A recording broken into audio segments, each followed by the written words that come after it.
Quite recently, there's been an upsurge in killings in Oakland. And I was speaking with an individual who told me that, you know why this is so?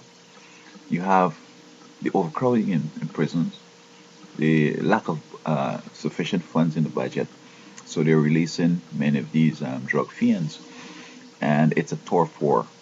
This guy had been on this joint. It was his joint. It took him to jail. And now he comes back. He wants his joint.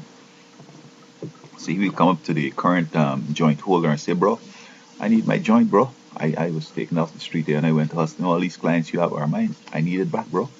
So the fellow might say, man, you got me messed up or you got me effed up or whatever. Or what TF you're talking about, bro?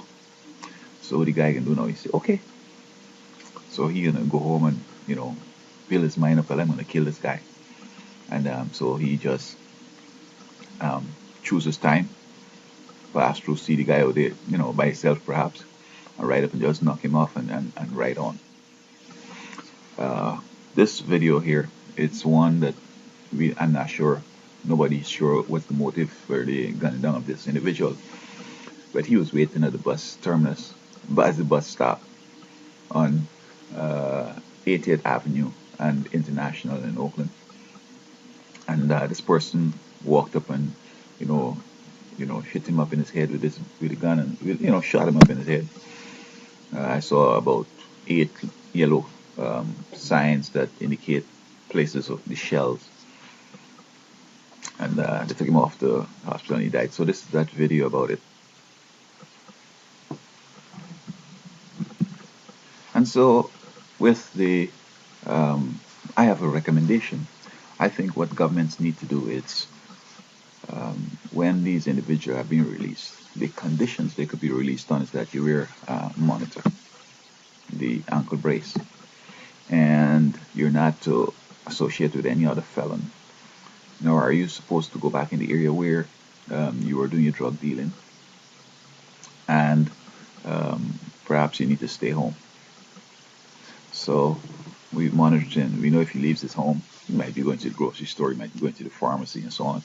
But if he stops by that the joint where he was picked up, that's a problem. If you see 2 of those same ankle bracelets come together, again, that's the next problem. And I think that will solve it. Furthermore, if all felons or all these guys wears ankle brace, you're not necessarily wanting to monitor their activities after a certain time, but if there's an incident, say like a shootout or something, and those ankle braces were in there, well, they need to explain, what they were doing there. And perhaps they come in to explain. Some witness might say, well, yes, this was the one.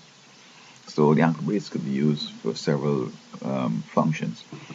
But it could be an effective tool in managing the early parolees.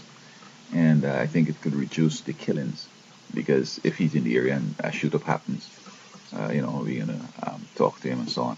So I think this would be the solution to the killings in Oakland.